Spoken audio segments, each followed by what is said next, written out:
नमस्कार प्यारे बच्चों, आशा करता हूँ कि आप बहुत अच्छे होंगे और अपनी जो पढ़ाई है वो निरंतर आप उसको जारी रख रहे होंगे।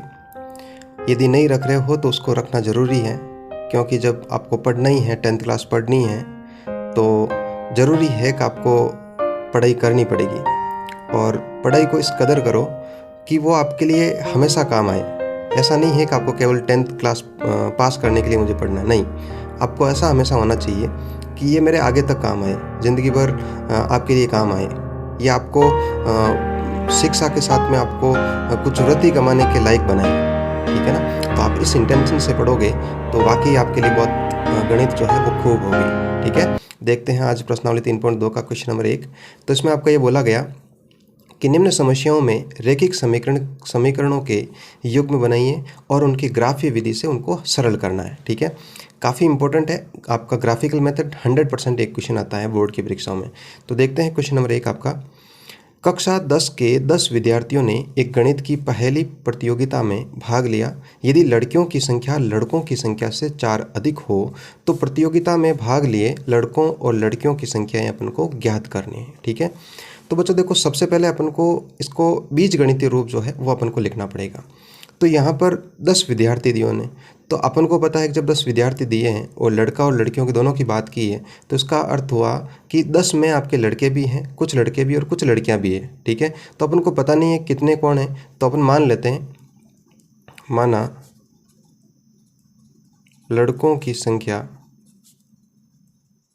x, ठीक है।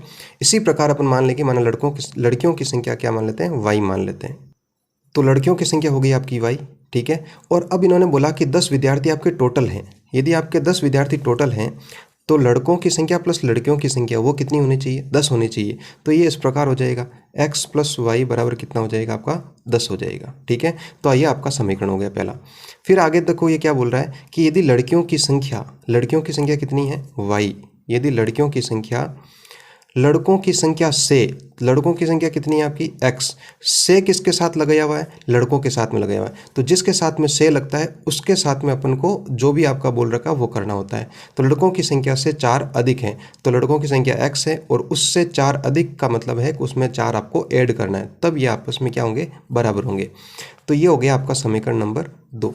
तो ये समीकरण 1 और समीकरण 2 जो है वो आपके इसमें बताया गया है। अपन को देखो, रेखिक समीकरणों के युग्म बनाइए। तो आप इसको और अच्छे से बना सकते हो। अपन एक काम कर सकते हैं कि y को अपन उस तरफ पक्षानंदन करके, 4 को इधर पक्षानंदन करके फिर भी बना सकते हैं। तो इस प्रकार हो जाएगा x माइनस वाई बराबर -4। यह आपका समीकरण नंबर 2 हो गया। तो ये आपके 2 समीकरण हो गए और ये आपके क्या कहलाएंगे, बीजगणितीय रूप कहलाएंगे। अब बच्चों देखो, अपन को क्या करना है, जो 3.1 में अपन ने किया था ग्राफ बनाने के लिए, उसी प्रकार को इनको करना है। तो देखो किस प्रकार करेंगे, ऐसे मानेंगे समीकरण 1 से, और समीकरण आपका 1 क्या दिया है, x प्लस वाई बराबर 10।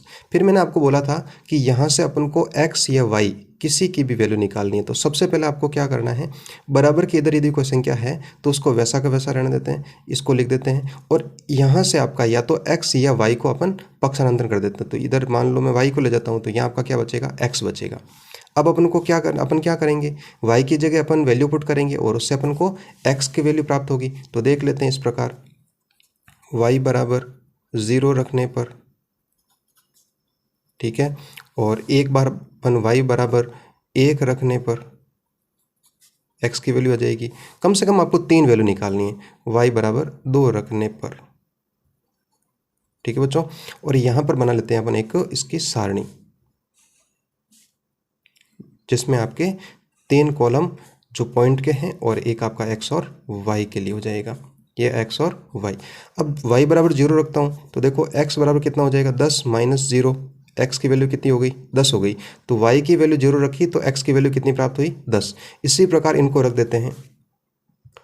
तो अपन ने ये वैल्यू निकाल ली और इनको यहाँ पर पुट कर दिया। y बराबर 1 रखा तो x की वैल्यू 9 प्राप्त हुई, y बराबर 2 रखा तो x की वैल्यू अपन ने 8 प्राप्त की।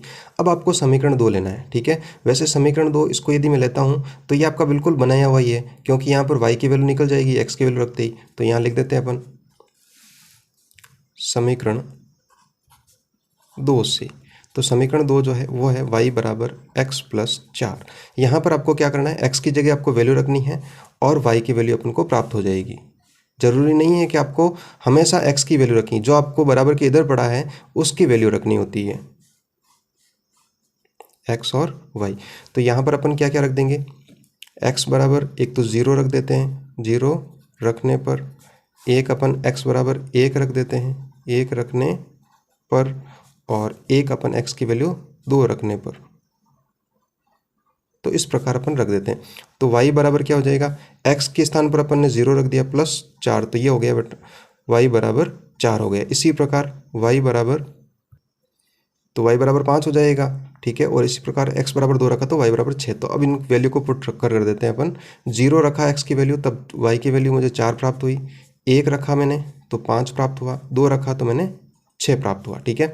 अब आपके पास में ये दोनों टेबल हैं और ये आपके बिंदु टेबल आपके जो है वो बिंदु को दर्शाएंगे। 10,0 दर्शाना है एक, 9,1 और 8,2। इसी प्रकार इसको 0,4, 1,5 और 2,6 ये आपके बिंदु दर्शाने हैं। इनसे अपन को 2 रेखाएं प्राप्त होगी और ये दोनों रेखाएं जिस बिंदु पर एक दूसरे को प्रतिच्छेद करेगी वही अपना क्या हो जाएगा, आंसर हो जाएगा। तो देखते हैं इसका ग्राफ जो बना। तो अब इनको अपन ग्राफ में दर्शा देते हैं। तो जो अपने पॉइंट है अपने पास में वो आपका 10,0 है, तो x का मान आपका 10 है और y की वैल्यू 0 यहीं पर हो जाएगा। पहला बिंदु 10,0 हो जाएगा। दूसरा है x का मान 9 है और y की वैल्यू आपकी 1 है, तो x का यहाँ पर 9 और y का 1 यहाँ पर ही हो जाएगा। तो ये 9,1 बिंदु यहाँ पर हो जाएगा। इसी प्रकार x जो है, x का निर्देशांक 8 है और y का निर्देशांक आपके 2, तो ये यहाँ पर मिल जाएगा इस प्रकार 8,2। अब अपन क्या करेंगे, इसको इस प्रकार स्केल से मिला देंगे। इसी प्रकार जो बाकी के बिंदु हैं उनको भी दर्शा देते हैं। जैसे x का जो निर्देशांक है वो 0 यहाँ पर और y का निर्देशांक 4, तो ये यहाँ पर हो जाएगा आपका पहला बिंदु 0,4। दूसरे की बात करें तो x का निर्देशांक 1 और y का निर्देशांक 5, तो ये यहाँ पर हो जाएगा इस प्रकार। और इसी प्रकार तीसरा x का निर्देशांक 2 और y का निर्देशांक आपका 6, तो ये यहाँ पर हो जाएगा इस प्रकार। अब बच्चों इनको भी अपन क्या करेंगे, स्केल से मिला देंगे।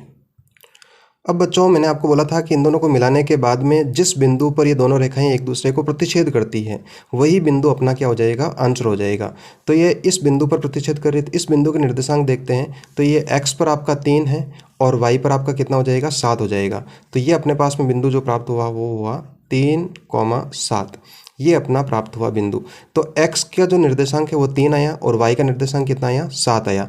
बस अपन को यहीं से अपन का आंसर पता चल जाएगा। तो देखते हैं, तो जो प्रतिच्छेद बिंदु है 3,7 है, तो x का जो आपका निर्देशांक है वो आप 3 है और y का निर्देशांक आपका 7 है। तो अपन ने x जो है वो लड़कों की संख्या को माना था, तो लड़कों की संख्या बराबर x है, तो x का मान कितना आया, 3 आया। तो इस सवाल के लिए लड़कों की संख्या कितनी है, 3, और लड़कियों की संख्या को अपन ने y से डिनोट किया तो वो कितना आ रहा है आपका, 7 आ रहा है। तो लड़कियों की संख्या कितनी हो जाएगी, 7 हो जाएगी। बस इस क्वेश्चन में अपन को यही पूछा था कि लड़कियों की संख्या कितनी है और लड़कों की संख्या कितनी है। उसमें अपन को टोटल विद्यार्थी 10 दिए थे। तो आशा करता हूँ कि ये आपको ग्राफ जो है वो बहुत अच्छे से समझ में आया होगा। इस तरह से अपन प्रत्येक जो क्वेश्चन है उसका ग्राफ बना सकते हैं। तो अगले जो भी क्वेश्चन है उनको इस तरह से अपन प्रैक्टिस करेंगे। धन्यवाद।